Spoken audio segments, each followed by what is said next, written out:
Marlene Motivates, and I am your life coach. Today, I wanted to come on because I was having a discussion with some of my best friends, and we were talking about the subject. And I said, you know what? I don't think I've ever discussed this with my motivators family. So here I am, and we're going to get into this. I don't know how long we're going to be live, whether it's 5 minutes or 10 minutes, but I'm going to say what I have to say, and then we're going to get out of here. This may be an extended, like a part one, part two, but first of all, today's topic is generation healing, you know, or for what I say, I call it first generation healing, okay? First generation healing. So, what does that mean? Generation healing means for you to be the first generation to think healthy, to be healthy, and to do different things than your ancestors did, your parents, aunts, grandparents, just the older people. Now you're making a decision that I'm going to do better and be better. So let's get into talking about some of this. You guys, please make sure you hit the like and you also subscribe. So, first of all, we have to talk about what is this? What does it even mean? Generation healing, it refers to addressing healing of your emotional, psychological, and relational wounds that have been passed down from one generation to the next. Hey, Miss Carol, how are you doing? Would you like to be a moderator? Hey, Realist, how are you doing? Welcome. Happy Saturday.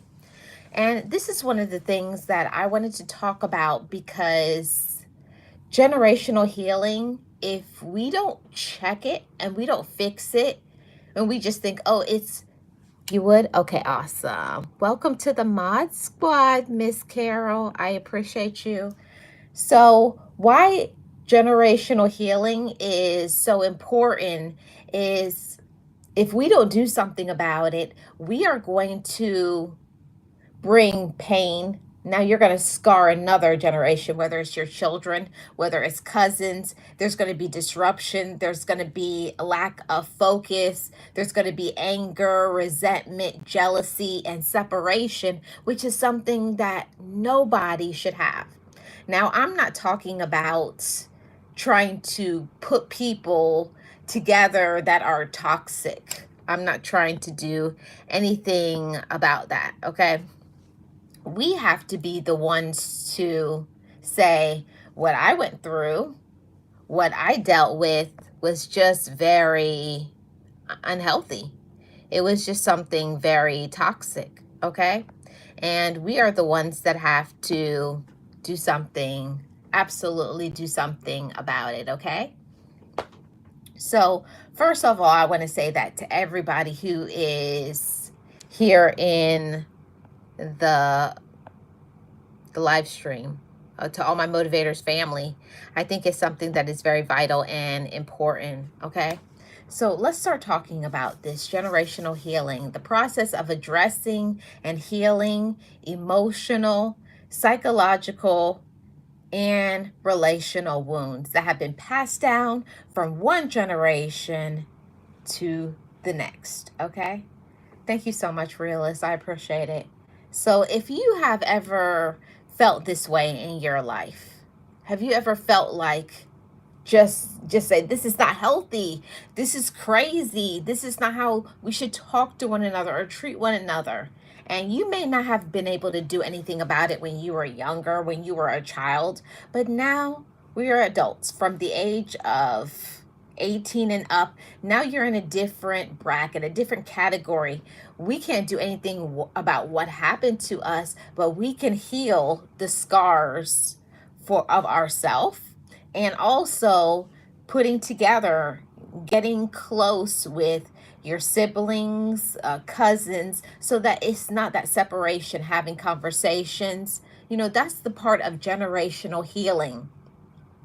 Maybe your ancestors, maybe your parents and uncles and aunties, they didn't grow up with that sort of motivation, that sort of courage, facing the fears. They would just go through something, like you have an argument with somebody or something happened, and they would just hide it, okay? They would just hide it all the time. They held their secrets, they held the past, all of those things. So that's what I want to say to all of my motivators family. Make sure that if something bothered you from your past, don't just stuff it down and hide it for the rest of your life. Yes, real is for real. I call it thirsty, but okay, we'll go with that. um, there's so many people who just, they just don't understand how important it is to talk about how you feel. And I'm talking about ladies, I'm talking about gentlemen.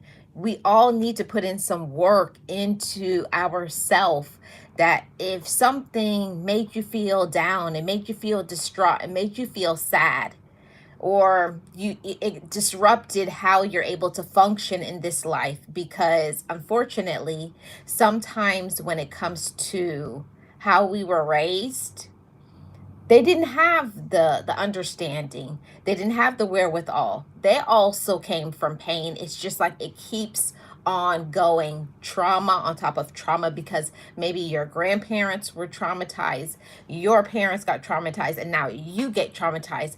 So if nobody ends the cycle, if nobody ever ends the cycle of the pain, it's going to continue on and on forever. Okay, forever the cycle will go on and on and on. And that's not something that is acceptable, because we can't just think about it's hurting us. We hurt our life, we stop ourselves from being our best, we stop ourselves from getting to our goals and our objectives. We sometimes suffer from some mental health issues. If we would just have enough courage to speak up and to talk about what we have been through, going into therapy. I know that this is something hard, because there's a lot of a negative connotation when it comes to getting therapy and seeking therapy, like you're weird or you're strange. And it's not. I want to have that healthy space, as a life coach, as a motivator, as a just a woman who knows that some things that happened to us when we were younger, um, from the adults back then that were very immature, controlling, jealous, abusive, that's not something that we take and we take it on and scar another generation, or we ruin our romantic relationships because we didn't have enough courage to face our generational pain. Okay, I did want to get that out the way and to say that. Okay, so, how do we fix it? How do we heal from generational trauma, generational pain? Well, the first thing is that we have to accept it. We have to accept it. This is what I have been through. This is what I have dealt with. And then go about starting to say, it's not right. I think that's the first step in healing the generational trauma, is we have to say to ourselves, what happened to me was not right. What I dealt with is not right. It's not fair. And now what am I going to do about it? Okay. You can't do anything to shift the past, but what we can do is work on the present, right? Be better in our present. Okay. So the first thing in talking about the generational healing is, thinking about, how did it impact me emotionally? Am I able to talk about my feelings, or because the way I was raised and what I went through, now I can't? Sometimes, unfortunately, past generations, because they didn't want to deal with their emotions, or they were not an affectionate person, or because they just didn't think it was something important for them, then that's what they gave to you. So, in healing the generational trauma, okay, we have to say, that was them, and this is me.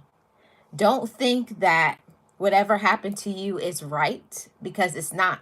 But staying stuck in it, not talking about it, not healing from it, and all of those things, it's not going to help us. And we want to be helped. We want to be better. We want to be new and improved. And that's what I'm saying to all my motivators family. We all can be new and improved. We all can be better and not just sit on it, okay? Hey Rachel, how are you doing? Welcome. Appreciate you being here. Thank you so much. Happy Saturday. Appreciate you being here. So that's something that I first wanted to say to all the motivators family. Don't think because you were scarred or hurt or certain things happened to you that you now have to just sit on it and complain about it. We always can do something about painful things in our life. We can talk about it, we can forgive it, and we can put in some action, right? We can put in some action, okay? Put in some action to make the next generation better. We can't do anything about what happened to us, but you can change what happens to your kids. You can change how you deal with romantic partners. You can how you deal with your siblings. It's a lot of things that I think that it is so important to do. Oh, I'm doing great too, Rachel. Thank you so much for being here. So, next, after talking about your emotional pain, this is the time where we also have to think about relational wounds, because if nobody ever talks about relational wounds and just acts like everything is okay, okay, and puts a band-aid on things, because that's what a lot of people do.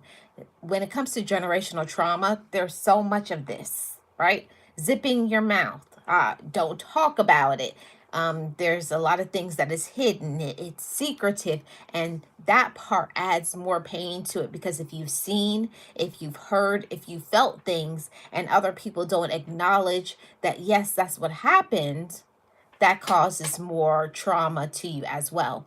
But we have to understand that sometimes some people, they want to stay in the bubble. They don't want to accept something as norm no, as unnormal, abnormal, and dysfunctional, because that would mean admitting it, that it was wrong.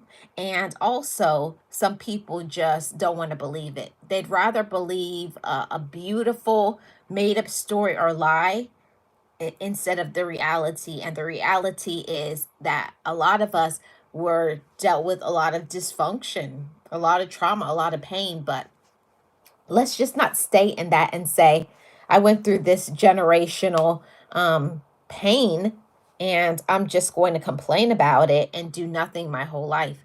We have to do something more, right? Okay. So I wanted to say that it takes a lot of courage. I want to say shout out to all of my motivators family that even have the thought process to say, I want to do better than my parents or my grandparents, aunts, uncles, other past ancestors that may didn't understand.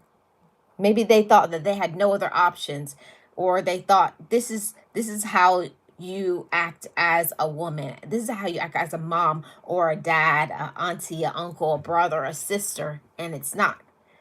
Many times when we grow up in that dysfunction, that's all we see. We feel like because that's what I grew up in, it's normal.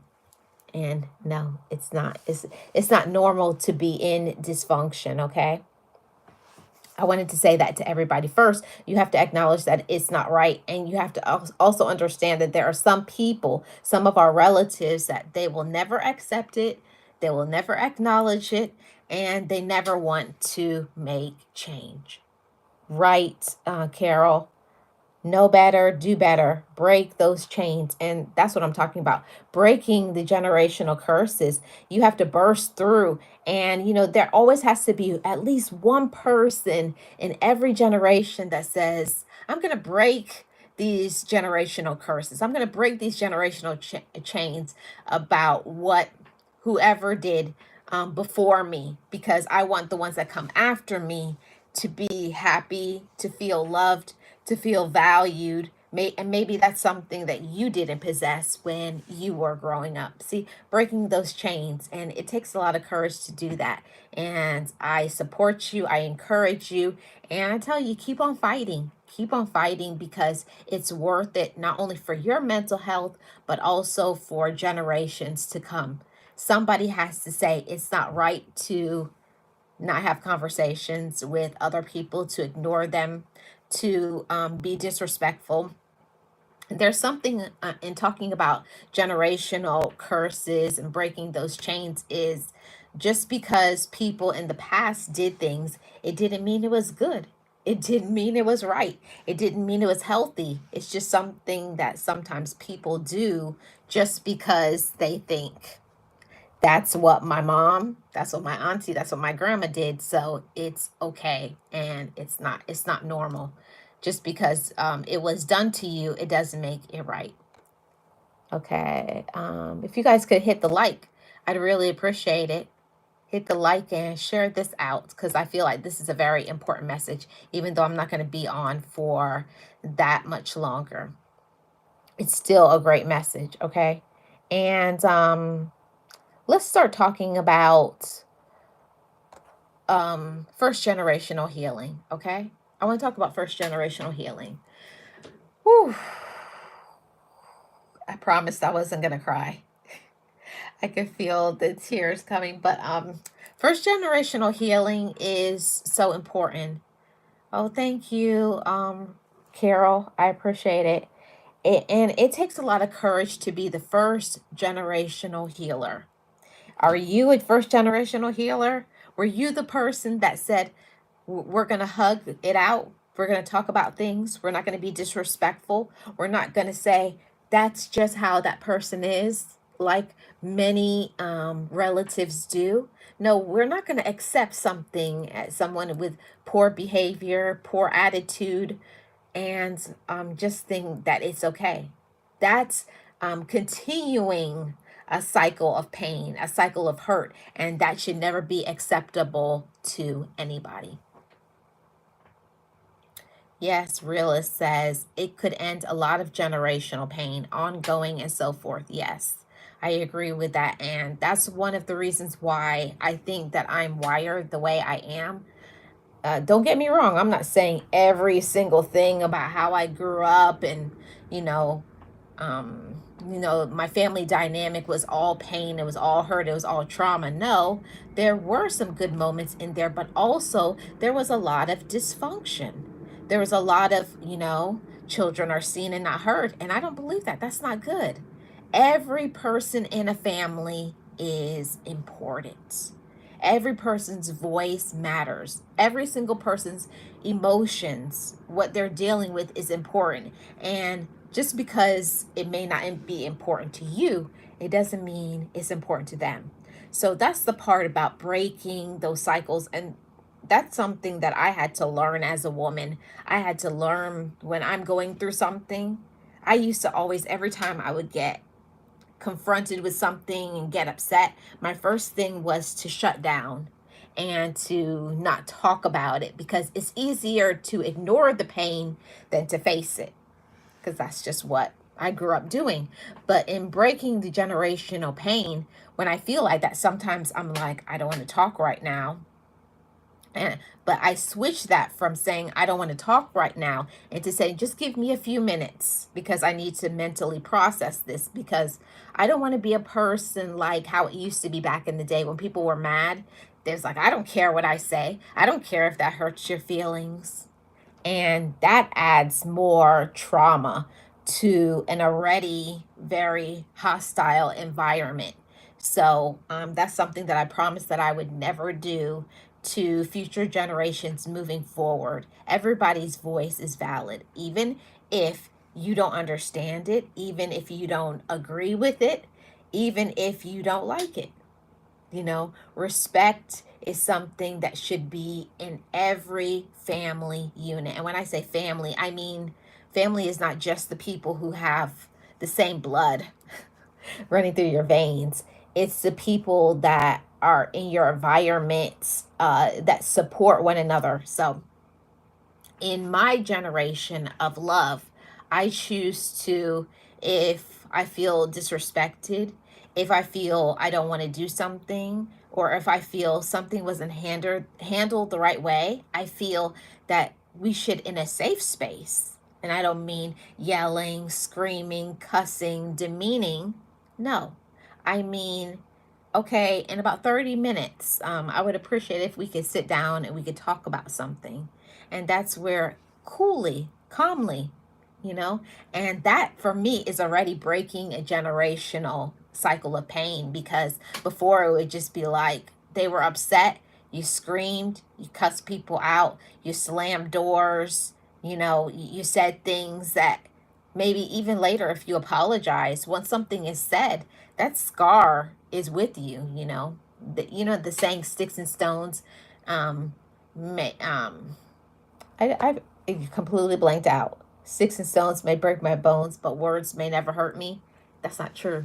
Words hurt a lot. Words hurt a lot. So, to all of you who are in this first generational healing, I congratulate you. Kudos to you. A high five. I'll give you some dap, okay? Because it takes a lot of courage to say, you know, that was really messed up. That was not right, or that was evil.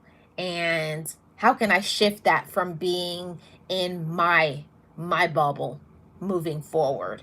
It's facing it, it's confronting it, and it's saying that I'm not going to allow it. You know, it's validating it. Number one, validating it, giving it room to however you feel, and then finding a way to be able to not do that moving forward. Finding a new way. It's like replacing, because that's what I learned in going through therapy and seeking help, is that you can't just say, I'm not going to do this anymore, because we'll always go back to what we're used to. But it's learning to replace a bad treatment with a positive. So maybe you were used to screaming, you know, about something. Hold on a second, guys. My phone is about to die.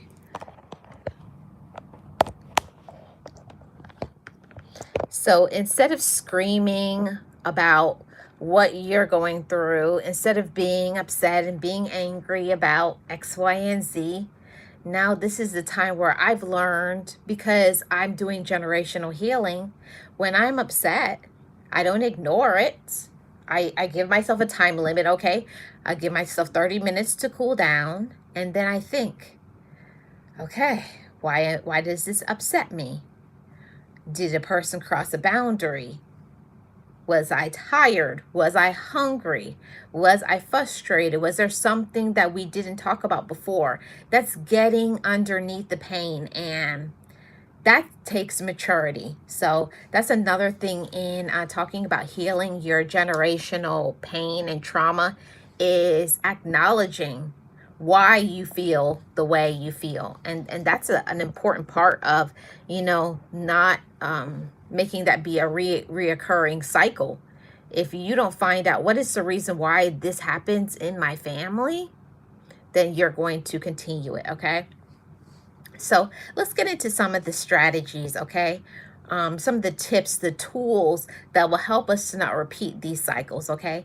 The first one is, like I was talking about, therapy, because therapy can help you to process it, you know, instead of lying about it, leaving it dormant, and then you just, it's like a wound that you never allow to heal. You just keep bumping it, you keep seeing it, but you don't have the courage to do something to fix it, like seeking some help, like talking about it, and all of those things. So I just want you all to understand that there's nothing wrong with seeking some help.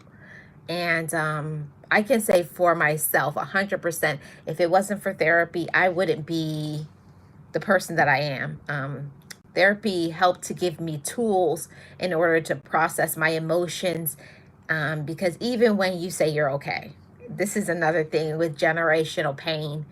When you were scarred and traumatized in your younger days, you'll be saying things like, I'm okay, because that's a coping mechanism. That's something that we usually do. We say those things, I'm okay, because it's easier to say we're okay than to find out the reason why we're not. Okay.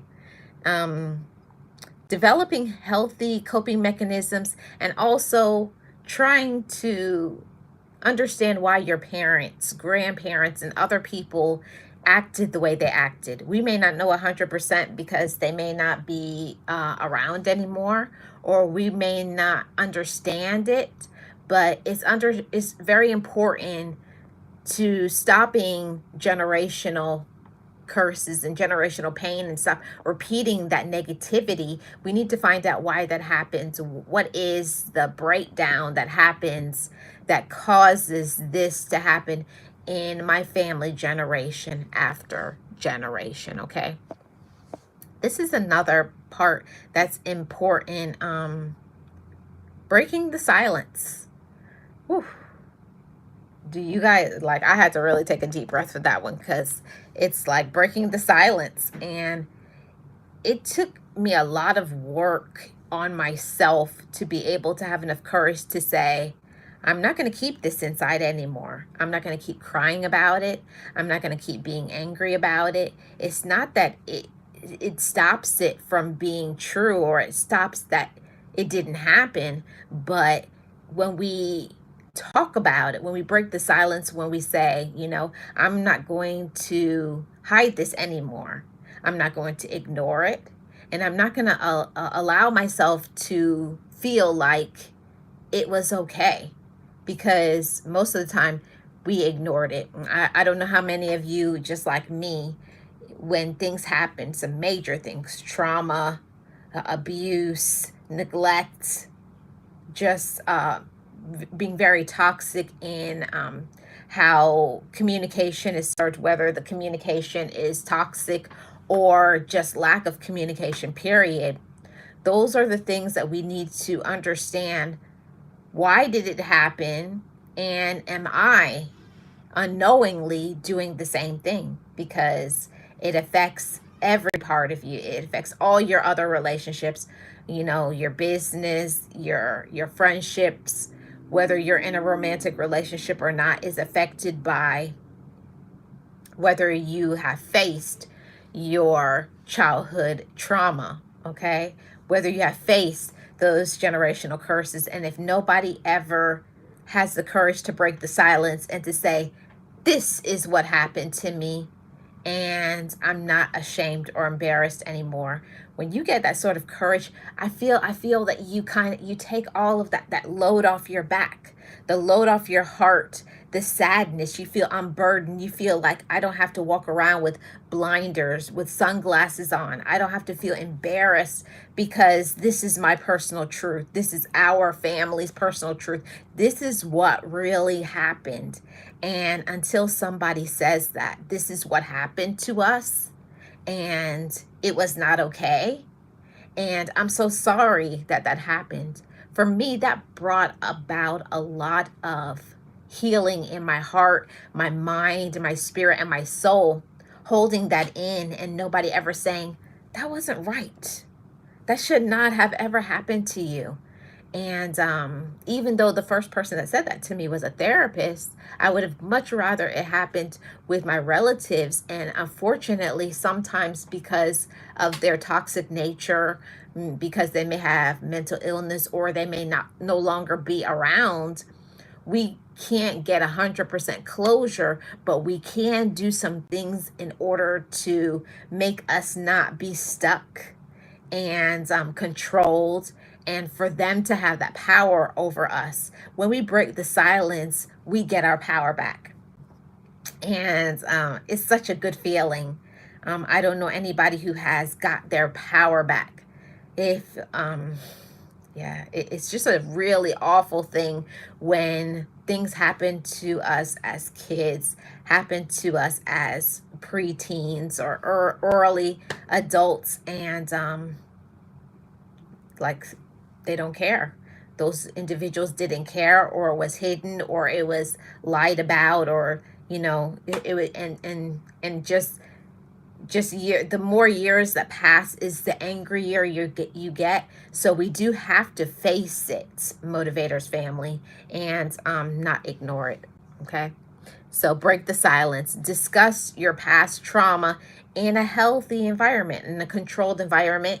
So for me, dealing with my generational pain and trauma, I first had to consult a therapist, because before it used to always be, I would just be screaming, confronting people, that causes you to be sort of the black sheep within your family, because you're trying to deal with it, but it's not in the way that people aren't going to listen in while you're screaming, while you're angry, while you're pointing fingers. People will just automatically shut you down and ignore you. So I had to learn other ways to talk about how I was feeling, what I was going through, and the same thing for you. You have to find a way to say, this is what happened to me, without feeling like someone's going to jump down your throat or say, that's not what happened. I learned when I was going through therapy that even if they didn't accept it as true, or they didn't want to admit it, they didn't want to say sorry, that I didn't go in to it to get them to say I'm sorry. It's having realistic expectations. I said it because I needed to not allow it to control me any longer. I had to take my power. I had to take my control back, okay? And we can't take our control back until we actually say, that wasn't right, and I don't have to take it. So I'm giving you back. And everything you did to me, it holds no power over me anymore, because I'm stronger, and because I know what is right and I know what is wrong. Okay. And that really will help you a lot. Another point about healing, generational healing, is some forgiveness has to take place. And I mean forgiveness for all the parties involved, but also for ourselves. I know for me, holding that pain inside, it caused me to beat up my own self, low self-esteem. And I speak about it very frequently and transparently, that I used to have an eating disorder behind it. I tried to unalive myself multiple times because of generational pain. When you hold in your pain, when you hold in what happened to you, it's going to control you until you say, you know what, that part right there, that was not mine, that was theirs. I had to learn to give people back what they did to me. Hey Angela, how are you doing? Welcome. Happy Saturday. I had to learn how to give people back what they did, instead of trying to just hold it, trying to hide it, and trying to cope with it. You don't have to cope with your pain on your own, okay? So that part about forgiveness is not for them. Forgiveness is for you. Forgiveness is for you to be able to have your peace of mind, for you to be able to be okay mentally, because there's a lot of people that I believe 100%, I'm not a doctor, I'm not giving medical advice, I'm not telling anybody anything. But what I am saying is that if you don't forgive people, they will continue to hold your power, okay? And I learned in forgiving, I couldn't tell everybody how I felt face to face, but it's in writing letters. It's in making acknowledgments. I had to say whatever their name was. I had to say, for example, a person's name was Matthew. I had to say, Matthew, you did this and this and this and this to me, and I forgive you, and I release it, and I give it back to you, and I take all my power and my strength back now from God, because you will no longer control me. That was such a powerful time and moment for me, because until you learn how to not allow other people, people who hurt you, to control you, you're always going to be sad, upset, very, very triggered. And you're going to have a lot of issues, a lot of trust issues. And I get all of that. And it's not something that's going to go away like, oh, just because you said that. It's a work in progress. Every time that comes up and bubbles up to the surface, I remind myself, hey, I healed that. That part of my life is over. I am no longer in the mode of pain. I'm in the mode now of power. And I love myself. And they can never hurt me again because the adult Marlene is here. The little Marlene is gone. So, you insert your name and you assert your power. Okay? You assert your power, and it takes courage. Every time you're feeling a way, for you to be able to speak it out loud. And don't be afraid. Don't be afraid to say, I'm powerful now. That does not control me anymore. I'm a new me. I'm a strong woman. I'm a strong man. I am victorious. I speak victory over my situation. See, that's how we break generational curses. It's not just saying this happened to me and then being upset and angry for the rest of your life. It's saying that happened to me. I acknowledge it. I forgive it. And now I'm going to take what happened to me, what hurt me, and I'm going to use it as a fuel to say, I will never cause that sort of pain to anybody else. Your children, spouse or significant other, your friends, other people who don't even know you. I wanted to work on myself so that I could show up every day and feel love. Now, to anybody else who has never felt this,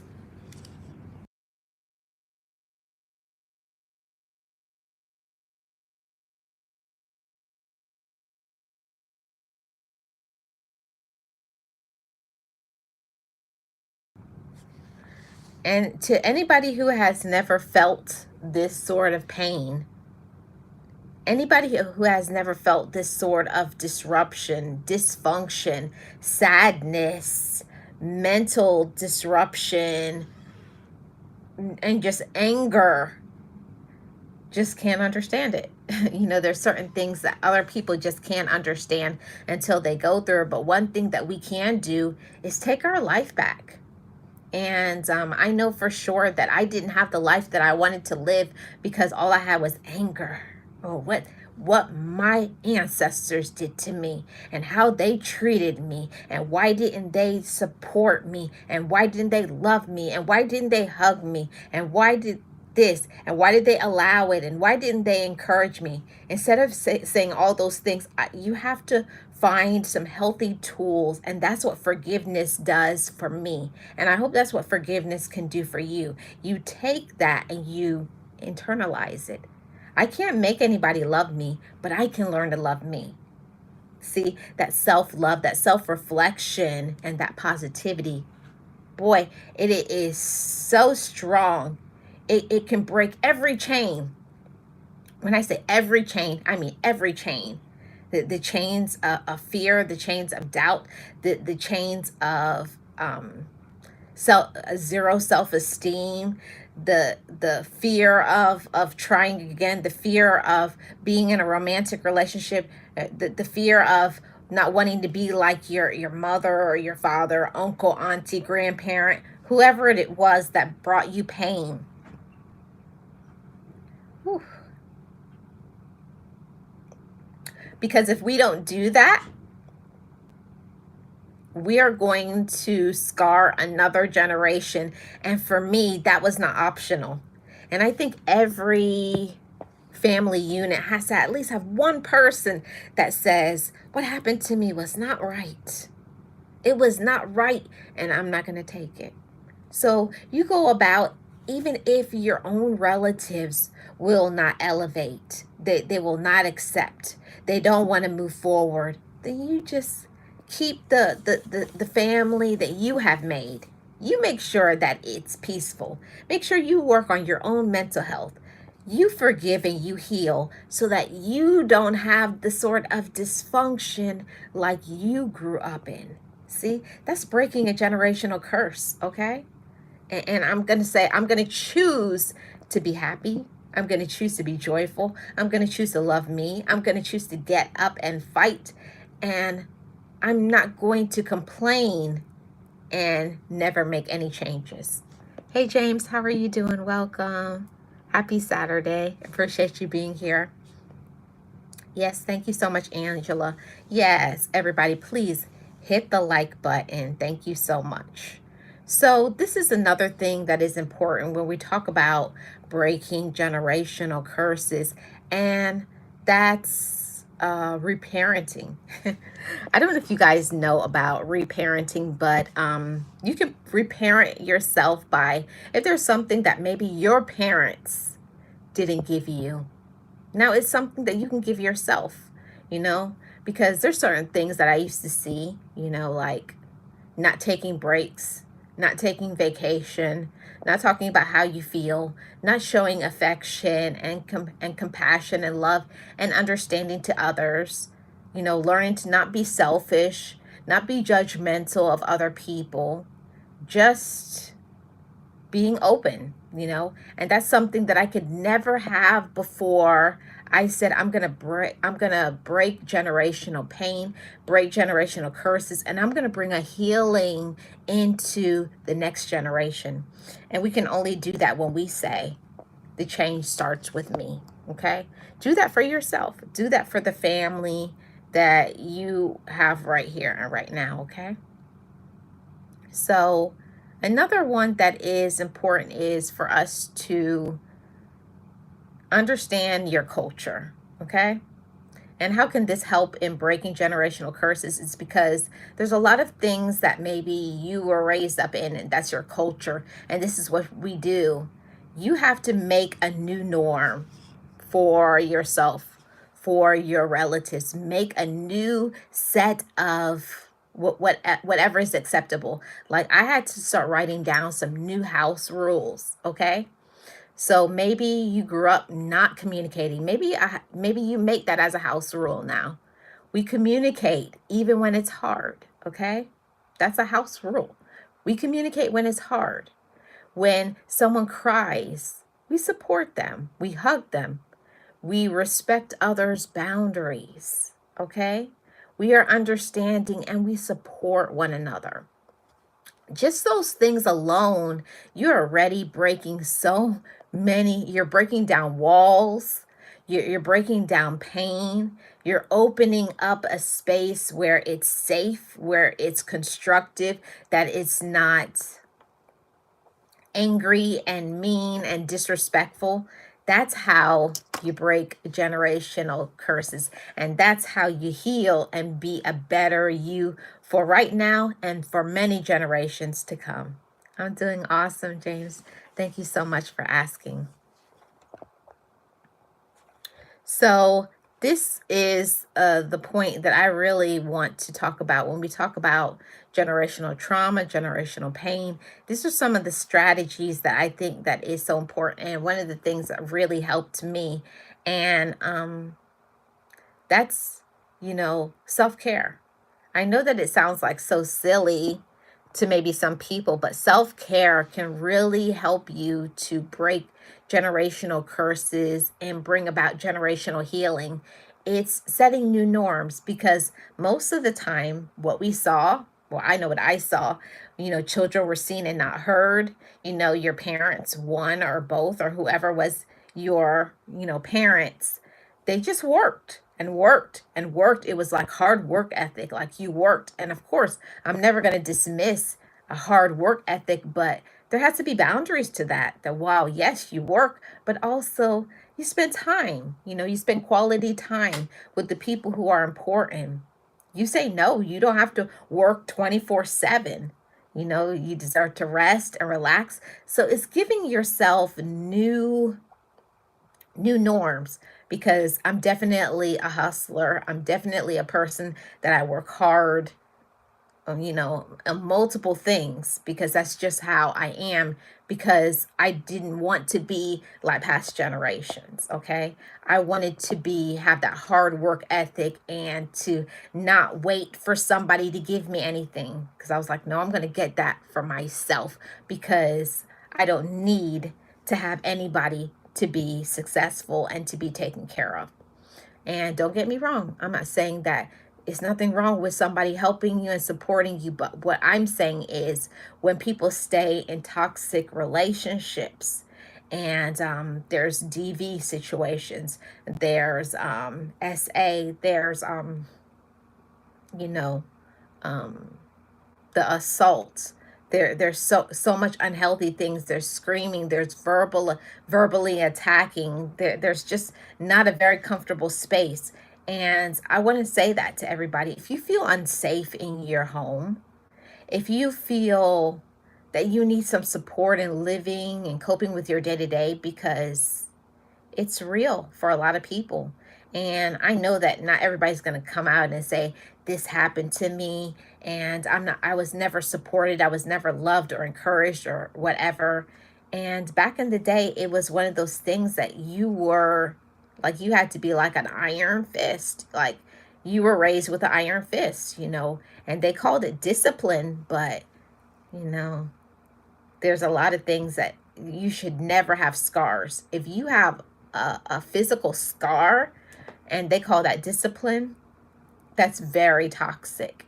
And that's one of the things that I personally, and it's something that triggers me, and it's one of the reasons why I'm definitely a child advocate. I am an elder abuse advocate, and also for those with special needs, because I don't play those games with DV, with child abuse, with elder abuse, and disabled or special needs people, because somebody has to speak up, and that's breaking a generational curse. Because back in the day, people used to think, okay, what happened? Did I miss something? See, back in the day, it used to be,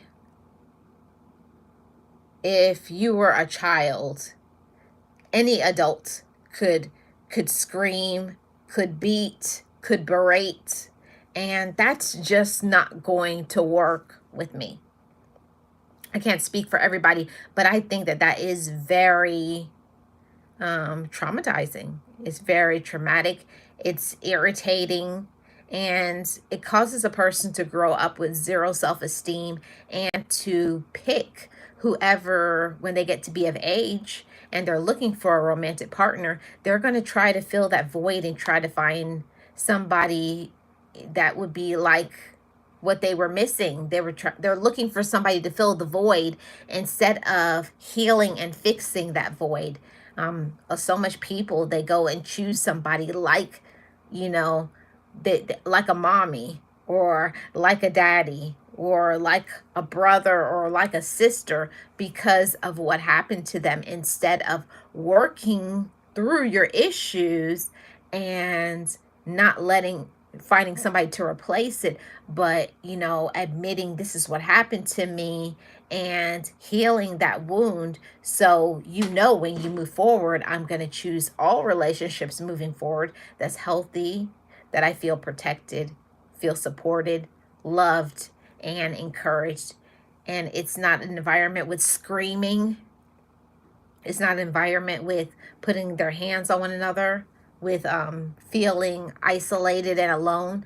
Those are things that we can break when we talk about breaking generational curses. And that's what I really honestly wanted to come on and to say when I was talking to my friends today. We were talking about that. Making a choice to say, not me, not ever, never again will I allow anybody to treat anybody that I love disrespectfully. When you're upset, we're not going to ignore it. We're not going to say, I don't like that. We're not going to say, that doesn't matter to me. So if it doesn't matter to me, then it's not important. Just because we don't understand or we don't like things, we still can be supportive. We can still be great listeners, and we still can be encouraging and supporting of others, even when you may not get it. But when we love people, we're there for them. We listen. We're compassionate. and we're kind. See, that's even that alone, that breaks generational curses. If that's the only thing that you do, that you're able to have healthy communication. You can use your words and not shut down and not jump at somebody, not attack them because something is different from what you think. See, it's allowing others to be themselves without being disrespectful, not laughing at somebody because, oh, that's silly or that's stupid. No, that's not a good environment. And I don't like when people do that to me. So I had to work on myself so that I didn't bring that pain moving forward in future generations. I think that's something that is so important, to not bring pain from, parent to child, or siblings that don't get along. Because let me say something. There's so many generations of families out there, I should say relatives out there, and it's generations and generations where they don't talk because something happened 40, 50, 60 years ago. You don't even know what it is.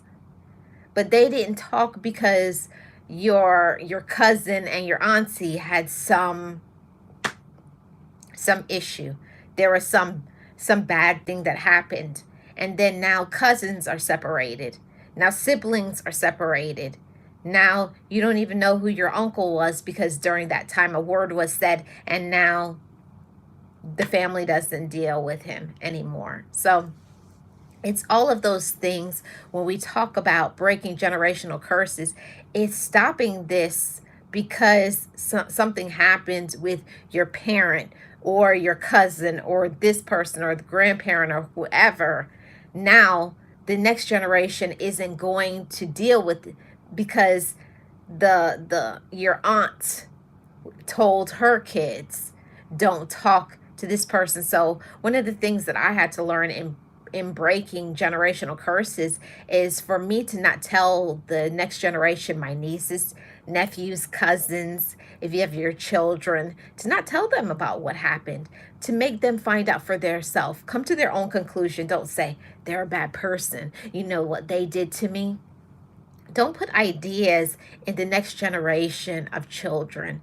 Make them come to their conclusion. If they feel, oh, I don't want to deal with uncle, then make that be their decision. Make them choose if they don't want to deal with their grandparent. But don't tell them, don't talk to, because they did this to me.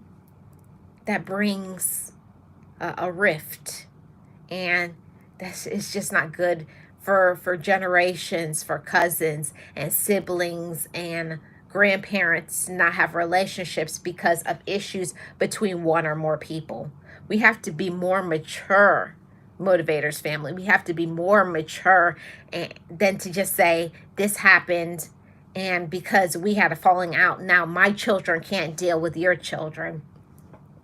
It's sick. It's sick, it's twisted, and it's very annoying, okay? So that's one of the things that I definitely wanted to work on, and it's something that I'm grateful to be a first generation healer.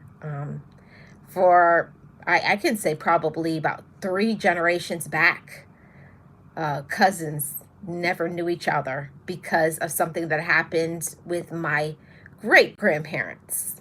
And it's crazy because nobody really knows the real story, but it's just a breaking down. So now with my cousins, my first cousins, now this is the first time in years cousins are actually talking to one another. Cut aunts and nieces are talking to one another. And I'm trying to work on that. So my nieces and nephews, so now they're siblings and they're going to be a strong unit and deal with each other with love and communicate and support. Even when you get on each other's nerves, you take a break, you come back and you support. I don't mean toxic like using, and I don't mean stuff like that, but I'm talking about putting in the work. If something happens, if there's a rift, somebody be mature enough to say, I'm not going to hold my children back from your children because we had some issue, and it's something easy to happen, okay? And this is the last point that I want to bring out, but before we get out of here, and I want to say, if you are the one and you've been through a lot from your parents, your cousins, your your grandparents, extended family, if something happened and you know some things, the natural tendency is for us to hide it, to not talk about it. But let's be the first generation of healing. Say, let's have a conversation.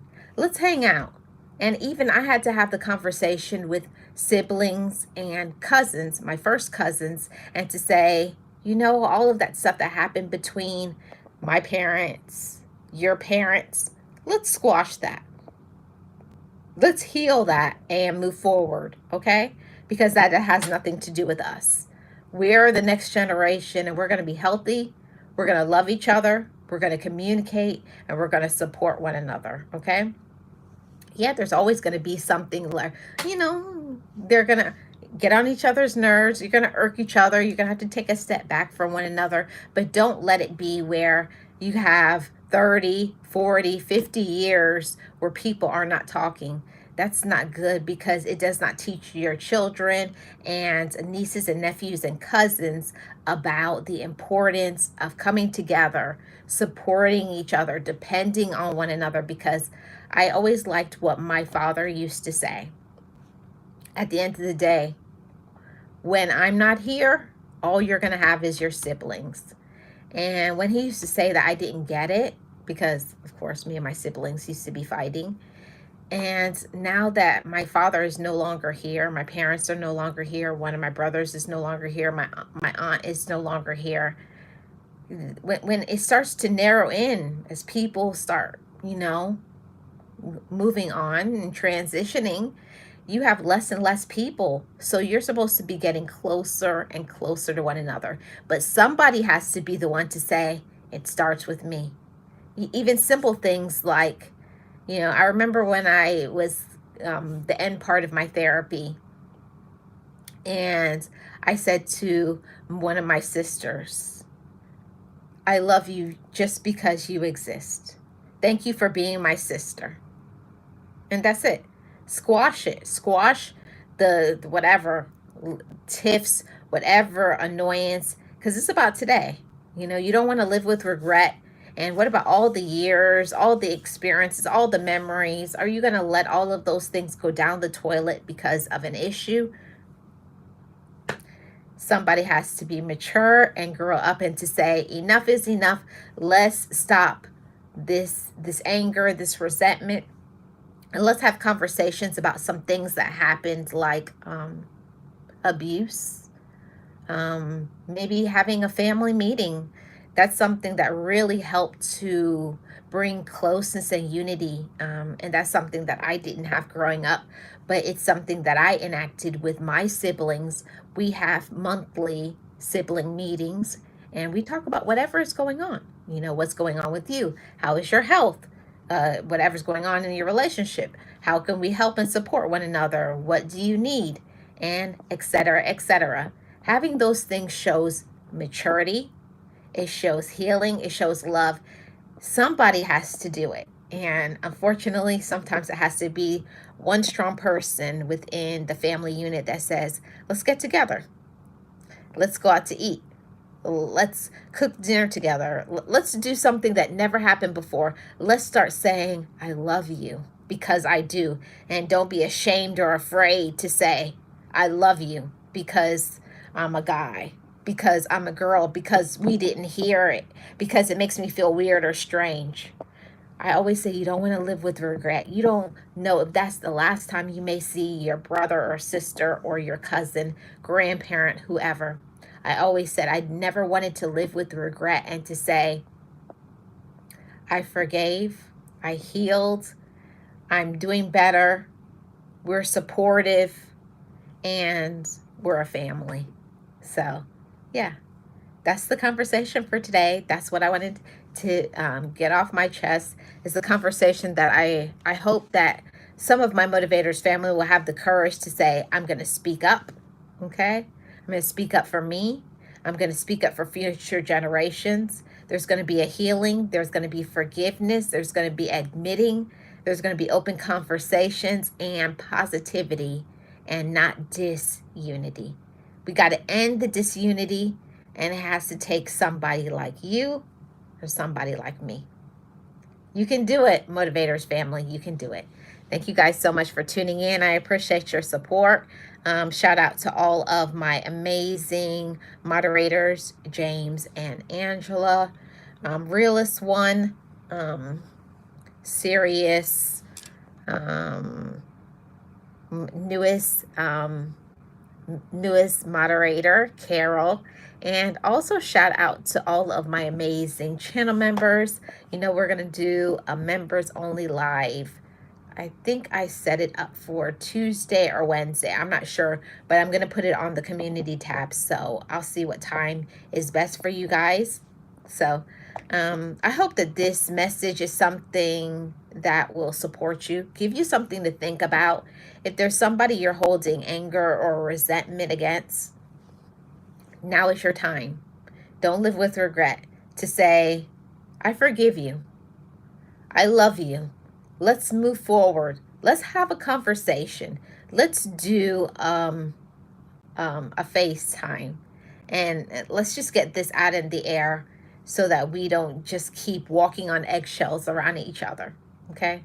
Because we're grown, we're mature, and we are healed. And that's what we have to start saying it and acting like it. Okay? I'm Marlene of Marlene Motivates.